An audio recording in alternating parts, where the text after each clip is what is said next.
भगवान श्री कृष्ण से अर्जुन ने श्रीमद् भगवत गीता में बहुत सुंदर प्रश्न पूछा है कि हे Krishna, Hey there. Subscribe to my channel and also press this bell icon. संसार में जो लोग सुख चाहते हैं फिर भी सुख नहीं पाते हैं तो किस कारण से सुख नहीं पाते?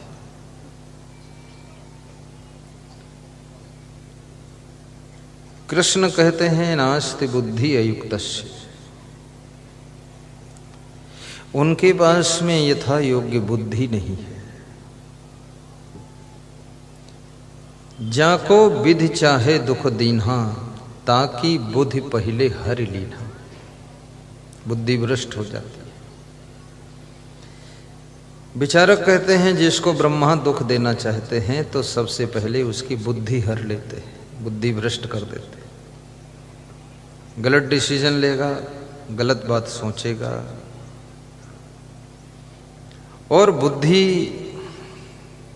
पूरी जिंदगी का स्टीयरिंग है। जब बुद्धि ही गलत सोच रही है, बुद्धि ही नहीं है, बुद्धि हर ली गई है, बुद्धि भ्रष्ट है। कई तरह के भ्रष्ट होते हैं। राजनीति में तो इतना ही कहते हैं ये भ्रष्ट सरकार है। अब किस तरह से भ्रष्ट है ये पता नहीं। घोटाला किया है तो भ्रष्ट है, कि कहीं व्यभिचार किया है उसमें भ्रष्ट है।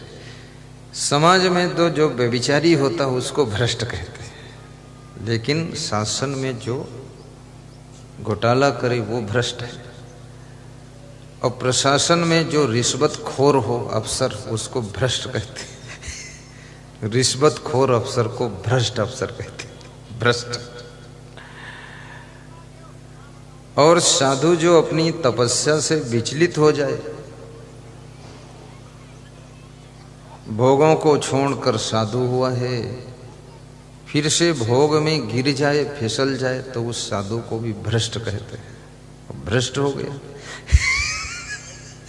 कई मॉडल के भ्रष्ट होते हैं। भ्रष्ट एक कॉमन शब्द है, वो कई जगह प्रयोग होता है। तो जिसकी बुद्धि भ्रष्ट हो गई, अब बुद्धि भ्रष्ट हो गई तो अब बचा क्या? और बुद्धि क्यों भ्रष्ट होती है? ध्यायतो विषयान पुंसा संगते स्पजायते संगात संजायते कामा कामात क्रोधो विजायते क्रोधात भवत सम्मोहा सम्मोहात स्मृति विभ्रमा स्मृति भ्रंशात बुद्धिनाशो बुद्धिनाशात प्रणश्यति। बुद्धि का नाश बहुत लास्ट में हुआ जाकर। ये स्थित प्रज्ञ के लक्षणों के अध्याय का श्लोक है। ध्यायतो विषयान पुंसा। बुद्धि ऐसे डायरेक्ट भ्रष्ट नहीं होती। कोई यदि ये सोचे कि हमारी बुद्धि ऐसे भ्रष्ट हो गई, ऐसे नहीं, उसका बहुत बड़ा लंबा सिस्टम है। कैसे भ्रष्ट होती? ध्यायतो विषयान पुंसा। जो मनुष्य निरंतर विषयों का ध्यान करता है, गौर करना इस बात पर, निरंतर विषयों का चिंतन करता है। ध्यायतो विषयान पुंसा संगते स्पजायते। तो उन विषयों के प्रति उसके मन के अंदर आसक्ति पैदा हो जाती है। आसक्ति को इंग्लिश में किलिंग कहते हैं, यानी वो चिपक जाता है। फिर उसमें आसक्त हो जाना यानी चिपक जाना।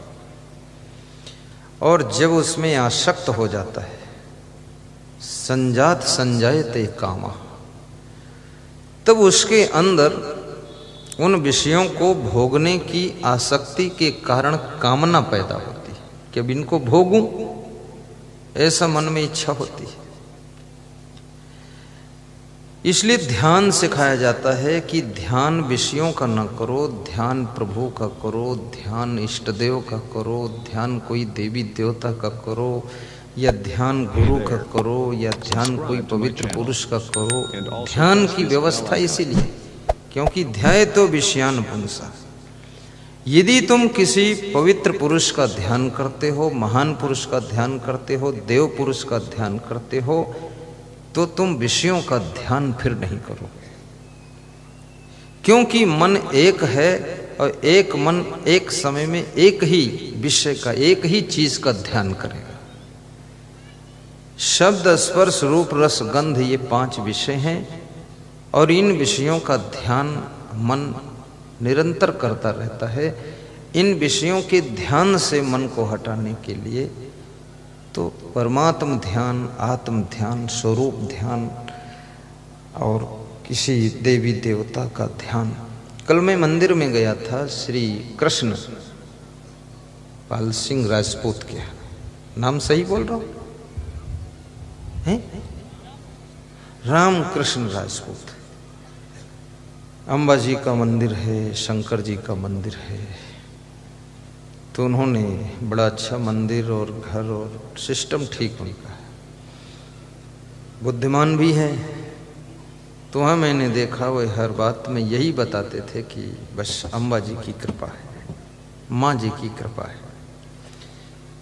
ये नहीं कहते थे मैंने मेहनत किया और मैं बड़ा खिलाड़ी हूँ, मैं बहुत बुद्धिमान हूँ, मेरी वजह से सब ये बना है।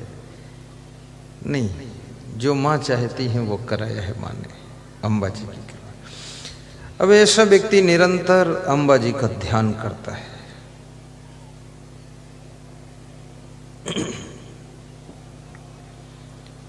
उनको मैं धन्यवाद देता हूं।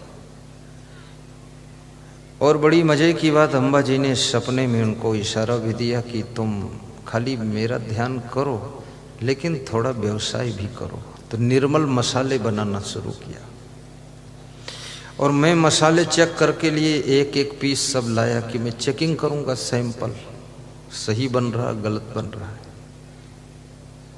तो मसाला तो उनका 100% टॉप का है, बिना मिलावट का है। मैं धन्यवाद देता हूं निर्मल मसाले आपके, धन्यवाद। और जिसका मन निर्मल होगा वही निर्मल मसाला बना सकता है, और जिसका मन निर्मल नहीं हो मसाला में कुछ मिला सकता है। निर्मल मन जन सो मोहि पावा।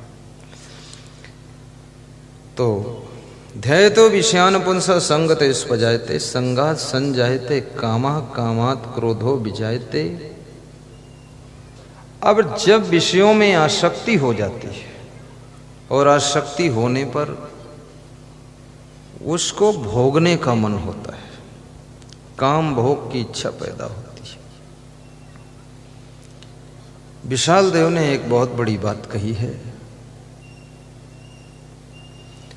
कि शब्द, रूप, रस, गंध, ये जो 4 विषय है, यदि इन पर आपका नियंत्रण है तो स्पर्श विषय के फंद में नहीं पड़ोगे। फिर तो ये 4 विषय ऐसे विषय हैं जो आपको स्पर्श विषय में ढकेलने के लिए, गिराने के लिए सहयोग करते हैं। और मुख्य विषय है स्पर्श विषय। स्पर्श विषय से बचना कोई साधारण बात नहीं।